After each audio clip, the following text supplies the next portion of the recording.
তোলাবাজির অভিযোগে কৃষ্ণনগর এক পঞ্চায়েত সমিতির কৃষি কর্মাধ্যক্ষ সরজিৎ বিশ্বাসকে গ্রেপ্তার করল কৃষ্ণনগরের কোতোয়ালি থানার পুলিশ। অভিযুক্তের বাড়ি কোতোয়ালি থানার অন্তর্গত দিগনগর পঞ্চায়েতের উত্তর হাতিশালা এলাকায়।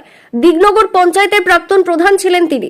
2021-এর বিধানসভা নির্বাচনের পর ভোট পরবর্তী হিংসাতেও নাম জড়িয়েছিল তার। অভিযোগ, দিগনগরের বিভিন্ন কারখানা ও মদ তৈরির কারখানায় কর্মরত শ্রমিকদের কাছ থেকে দীর্ঘদিন ধরে জোর করে টাকা আদায় করতেন তিনি। স্থানীয় সূত্রে জানা গিয়েছে, দিগনগর এলাকার দেশি মদ তৈরির কারখানা রয়েছে, সেখানেই এক ঠিকাদারের মারফত কারখানায় লেবার সাপ্লাইয়ের কাজ করত। সেখানেই শ্রমিকদের কাছ থেকে তোলাবাজি করার অভিযোগ রয়েছে তার বিরুদ্ধে দীর্ঘদিনের। এ নিয়ে কোতোয়ালি থানায় লিখিত অভিযোগ দায়ের হয়। অভিযোগের ভিত্তিতে তদন্তে নামে পুলিশ।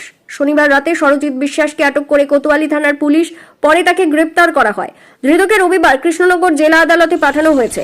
এই ঘটনার সঙ্গে আর কেউ জড়িত রয়েছে কিনা এবং দীর্ঘদিন ধরে কিভাবে এই তোলাবাজি চলছিল তা খতিয়ে দেখতে পুলিশ ধৃতকে নিজেদের হেফাজতে নেওয়ার আবেদন করবে।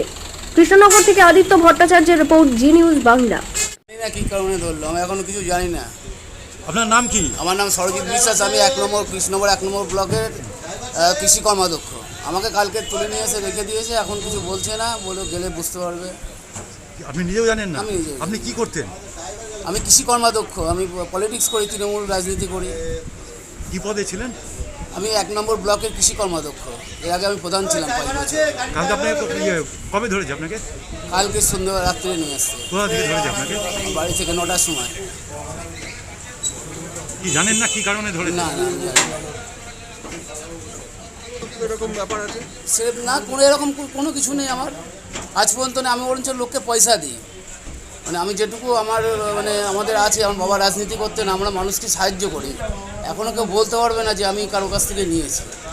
কারণ আমার মোটামুটি, আমি ধরেন এর আগে ব্যবসা করতাম, ব্যবসা ছেড়ে বেশি ভালো ব্যবসা করতাম আমি।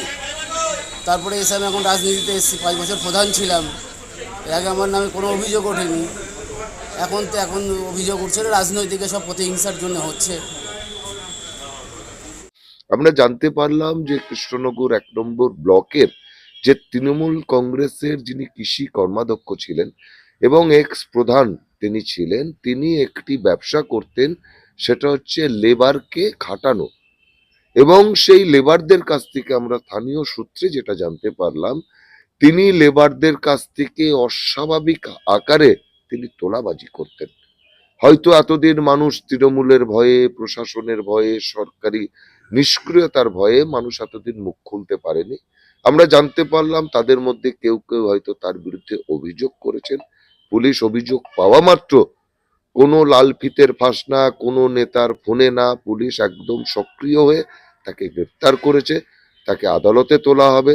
আমরা চাই তার দৃষ্টান্তমূলক শাস্তি হোক, কারণ এই যে যারা তৃণমূল কংগ্রেসের তোলাবাজ আছে, যারা মানুষের সম্পদ চুরি করেছে, যারা রাজ্যের সম্পদ চুরি করেছে, ইট বালি পাথর সিমেন্ট যারা খেয়ে ফেলেছে, যারা মানুষকে অপমান করেছে, হত্যা করেছে, নারী নিরাপত্তাকে তারা ধুলির সাথে মিশিয়ে দিয়েছে, নারীদের অবহেলা করেছে, তারা কেউ ছাড় পাবে না।